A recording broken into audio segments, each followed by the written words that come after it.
IGC News, Lima Bawumia Akwaba. I had the latest and hot news in Kwan, and I did a promo. I don't see so we now subscribe ya, or more than say over subscribe. You'll be honest, over click a subscribe button. Now, obey notification. We understand a new video be a upload also one side a back can be. I feel we are now while I give us a thumbs up, nothing. Share my say was so. Share na ofofrosuna we dey be here na wo munya ekoso e wo Ghana memohanu Afriyie yenhwe eye ensema abeto ye proso iti eye ensebo ya ekoso iti. Somebody says I have only 4 years and that person has the opportunity for 8 years.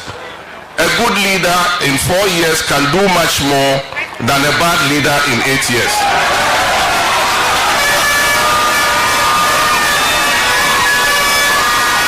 Recently, there was an issue about a document called Agyapadie. They said it's fabricated. We launched our campaign on the 27th of July. That was last Saturday.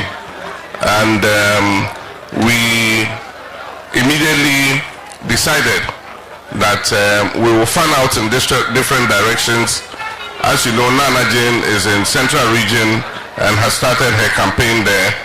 And I decided to come home to Upper East to come and start my campaign here, and I chose Boko.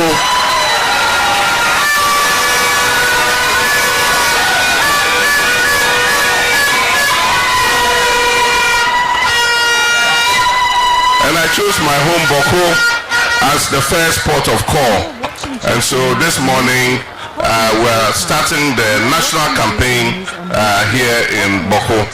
We've already gone indoors and spoken to my father, the Bokunaba, and we've discussed a few issues. But there are a few issues that I think that I should say publicly so that we all are on the same wavelength. On 7th December, we have the opportunity to go and vote in both the presidential and parliamentary elections. That is the beauty of democracy. It gives us every 4 years the opportunity to make a change. And I do think that on 7th December, Ghanaians are going to vote for change. They're going to vote for change for several reasons. The first being that we need to send a signal both to the country and to the international community that we are not satisfied and happy with what is going on in Ghana. A vote for NPP again will be a vote for a third term for Nana Akufo Addo. And it will send a signal to the rest of the world that we are happy, we are satisfied with what has gone on over the last 8 years. I've met several investors and all of them are saying they are waiting to see the results of the election before they come and invest their money here in Ghana. And so we should not make a mistake with this particular election. It is an election like no other. The stakes are the highest. It will determine the future of our country. The second is we need to hold this government accountable for the hardship, the crisis that they've subjected Ghana to, for the state capture that they have implemented in Ghana over the last 8 years. Buying every state property, buying all the government lands, amassing wealth to themselves. Recently, there was an issue about a document called Agyapadie. They said it's fabricated. But even if it's fabricated, the implementation is not fabricated. Because everything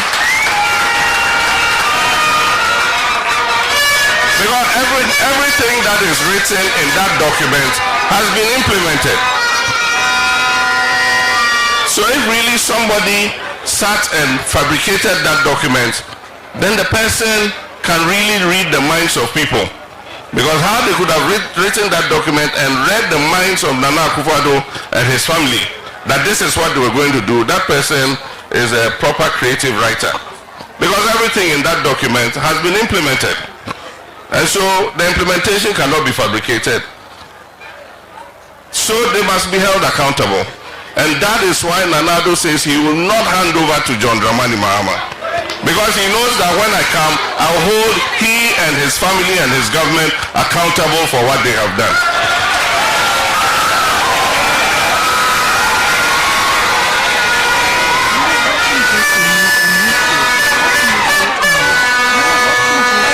so they want their vice president to take over from them so that he can come and cover their backs.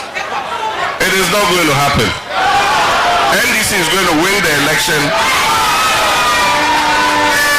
and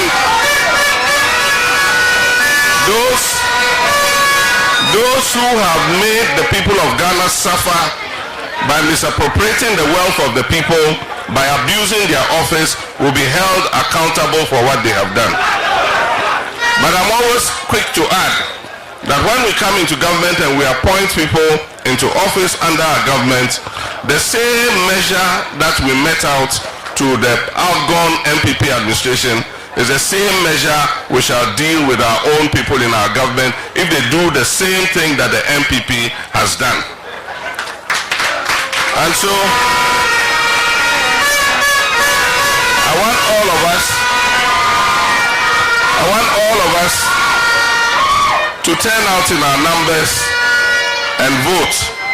There's a mop-up exercise that is currently going on, and so those who still haven't had the opportunity to register, this is your last chance, because as far as I know, this is the last time the Electoral Commission is going to open the register before we go for elections.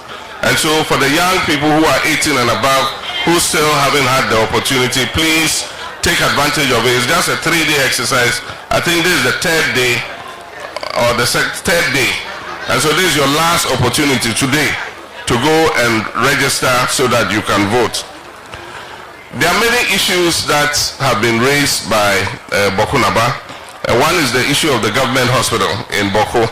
If you remember, in 2016, it was a major campaign promise that if NDC won the election, we will build a first-class government hospital in Boko so that you don't have to travel.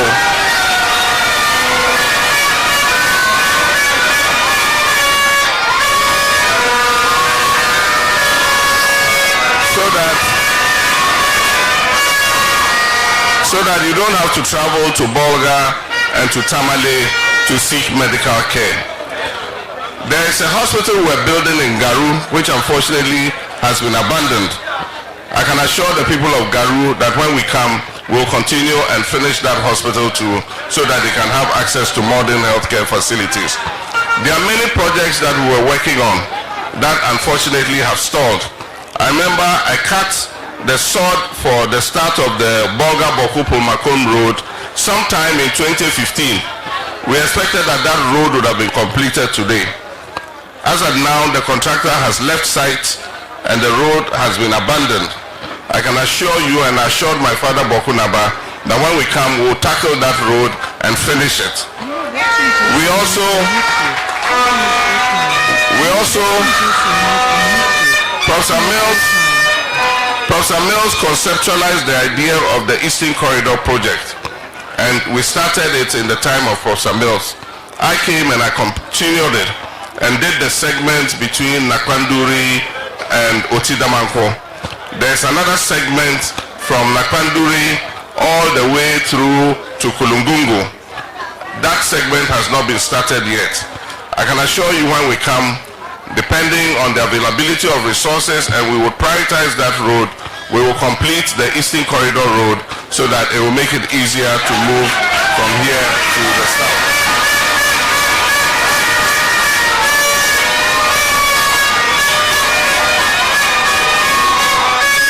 I also cut sod to start the Tamale irrigation project, and we didn't complete before we left. We finished phase 1. This government continued it very slowly, but still it has not been done. This project will bring about 3,000 hectares of land under irrigation so that our young people can do dry season gardening. They can do all year round gardening so that they don't have to go down south to look for menial jobs. And so when we come, we'll finish the Tamale irrigation project because we know it's going to benefit at least 4 districts in this area. All the young people will have the opportunity, who are interested in farming, will have the opportunity to be able to farm all the year round. And so Tamale is one thing that will finish. In addition to that, Boko Naba raised with me several other issues, including a tertiary educational institution in Boko area, because we don't have a tertiary educational, there's no university in this area. So the young people, when they finish school, have to travel to other places to go to university. And he's recommended that we use the Savannah Research Institute's project office here as the basis for that. We'll look at the feasibility and see how we can get that going.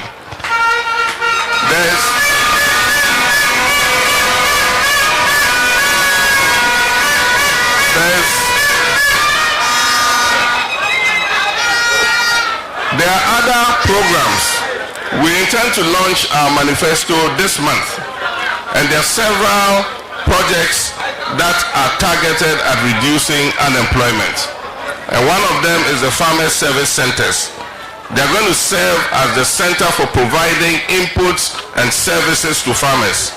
We're going to start with 50 of them, and they will be put in strategic locations so that all farmers will register. At the beginning of farming season, they'll give you the seeds, they'll give you fertilizer, they'll give you the inputs, they'll come and plow for you and do everything that you need. At the end of the harvest, when you harvest, you go back and pay the credit that you have been given, so that the next season they can come and do the same thing for you. And so the Farmer Service Centers are going to be a one-stop shop to assist our farmers to be able to increase production. The problem with our economy is that we're an import-dependent economy. Even things that we can produce ourselves, we're importing. And so we're importing rice, we're importing tomatoes from Burkina Faso, we're importing fish, we're importing vegetable cooking oil, and so many other things to the tune of almost $3 billion a year. The only way we can improve the lives of our people is to make sure that we produce as much as we can ourselves, so that we can have enough food to eat, and even export to make foreign currency come into our financial system. And so we're going to do that to turn this economy around, stabilize the economy, stabilize the cedi that is running away. It was 4 cedis in 2016. Today it is 16 cedis, and people are asking us to praise them for doing well. Inflation went up to 54%. Today it is above 20%, and they're saying we should say congratulations to them for doing well. That's why I say they are living in an illusion, because it doesn't look like they are living on this same planet or in this same country with us. They say people are not hungry, yet the statistics show that 8 million of our people went 24 hours without food because they could not afford to buy food. And so we must make a change, and the opportunity to make that change is 7th December 2024.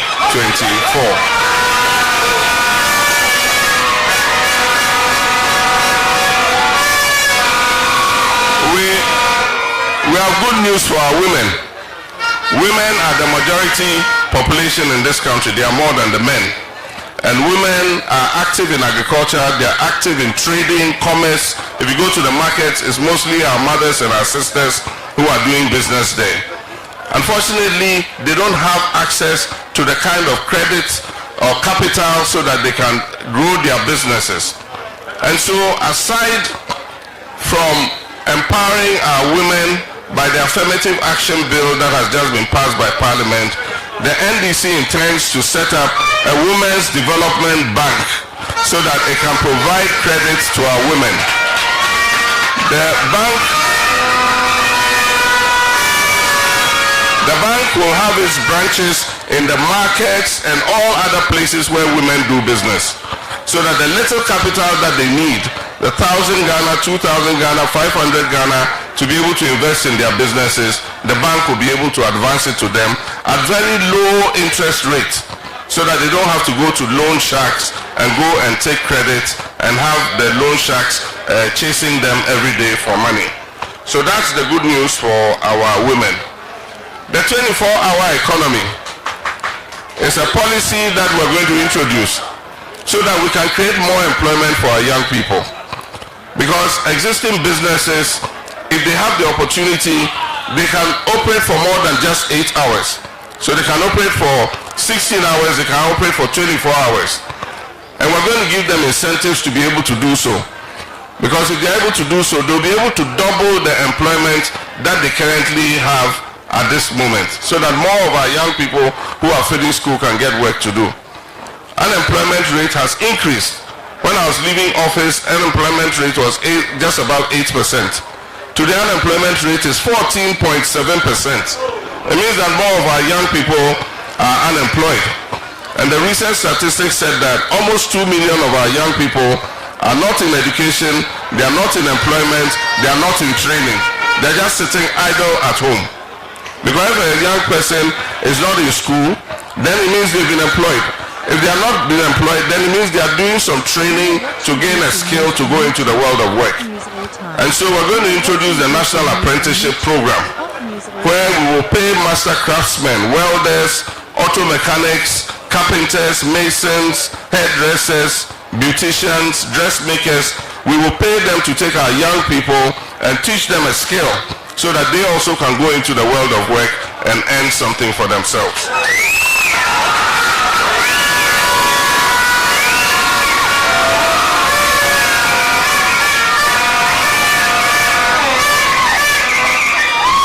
My father, Boakye Agyarko, raised an issue with me, and I discussed something with him. Your member of parliament, I'm aware, has written a letter to the speaker requesting that another region should be created out of the Upper East region to cover the 6 constituencies in the Boko area. Boakye Agyarko raised it with me, and I told him in principle I think it's a good idea for 2 reasons. One, ability.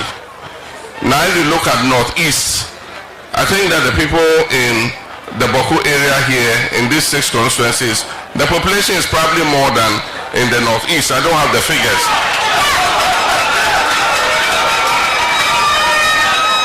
And if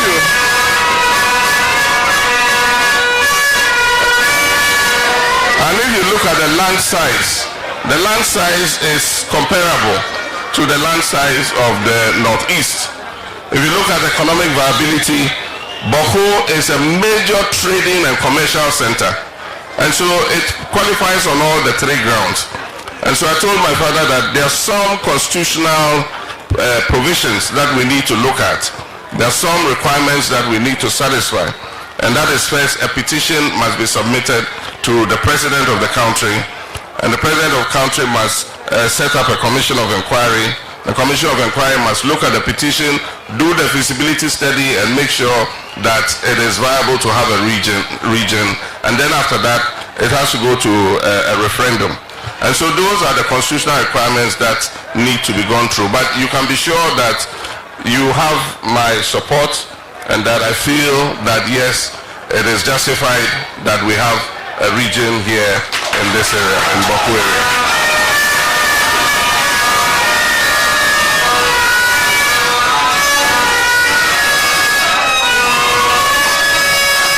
And so, finally, I'll urge all of us to make sure that on 7th December we turn out in our numbers, and that we turn out to vote so that we can end the suffering and hardship that we've been subjected to. Ghana deserves better. And I believe that NDC would come and continue the good work that we started, that we did not have the opportunity to finish, so that we will come and continue to build up the prosperity and progress of the people of Ghana. Somebody says, I have only 4 years, and that person has the opportunity for 8 years. A good leader in 4 years can do much more than a bad leader in 8 years.